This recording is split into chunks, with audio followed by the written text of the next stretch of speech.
Ever tried to peel a banana from the wrong end? Feels absurd, right? That's exactly what self-loathing feels like. Imagine you're standing there, banana in hand, ready to enjoy a quick snack. You go to peel it from the top, only to realize you've got it all backward. Suddenly, the banana becomes an unyielding adversary, refusing to give way to your attempts. That's self-loathing in a nutshell, or should I say in a banana peel. You see, self-loathing is like trying to peel a banana from the wrong end. It's a fruitless endeavor, pun entirely intended. You're left with a mushy mess and no satisfying bite to show for it. And let's not even mention the curious glances from people wondering why you're wrestling with a piece of fruit. The absurdity lies not just in the futile effort, but also in the self-inflicted frustration. Just like you wouldn't blame the banana for your erroneous peeling technique, it's equally nonsensical to berate yourself for your perceived shortcomings. And yet, we all tend to do it, don't we? We're our own worst critics, persistently peeling away at our self-esteem from the wrong end. In the grand scheme of things, it's a comically tragic spectacle, like a mime stuck in an invisible box, or a dog chasing its own tail. It's a cycle of self-sabotage, a perpetually peeled banana of self-deprecation, if you will. But here's the deal. You're not a banana. You're a complex, fascinating human being full of potential and ripe with possibilities. Yes, you might have a few bruises or blemishes, but hey, that's what makes you, you. And no matter how you slice it, you're absolutely appealing, just the way you are. So, stop being a banana and start embracing the wonderful, ripe fruit you are. After all, isn't it more fun to be a banana split than a peeled banana? Ever walked in someone else's shoes and thought, gosh, these are uncomfortable? Now imagine it's your shoes. Let's embark on a wild ride through the realm of absurdity.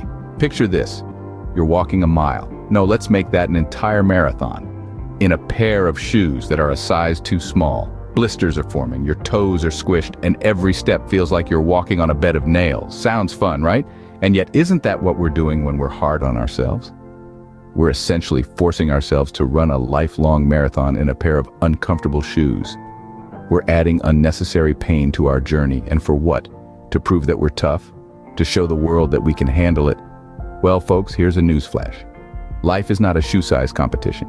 It's not about how much discomfort you can endure. It's about finding the right fit, and that fit is self-compassion. Imagine swapping those tight, uncomfortable shoes for a pair that fits you perfectly.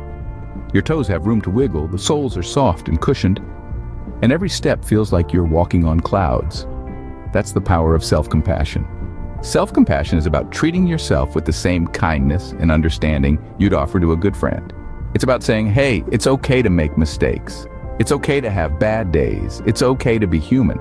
When we practice self-compassion, we're not just making our journey more comfortable, we're also making it more enjoyable. We're able to appreciate the scenery, the sounds, the smells, and the experiences along the way, rather than focusing solely on the pain and discomfort. So let's trade in those uncomfortable shoes for a pair that fits just right.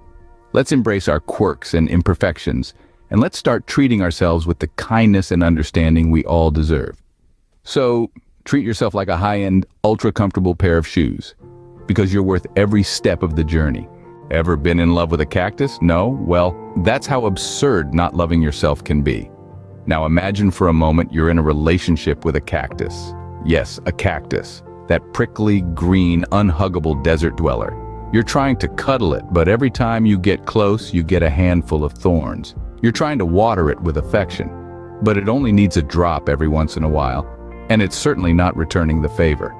It's a tough, one-sided relationship, right? Well, that's what it's like when you're not loving yourself. When you're constantly criticizing, belittling, and neglecting yourself, it's like trying to hug a cactus.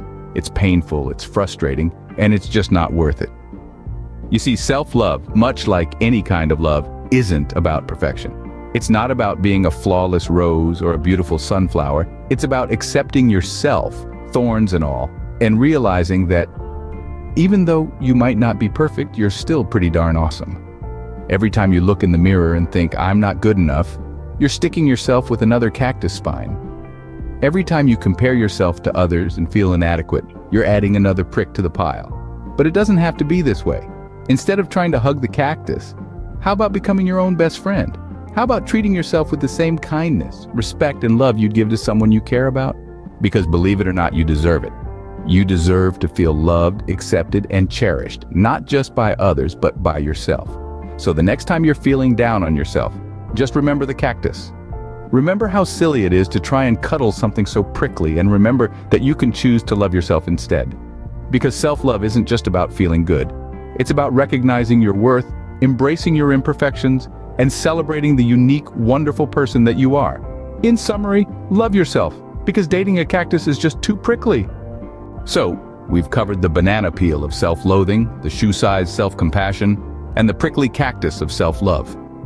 Now, let's wrap this absurdity in a bow, shall we? Remember when we slipped on the banana peel of self-loathing?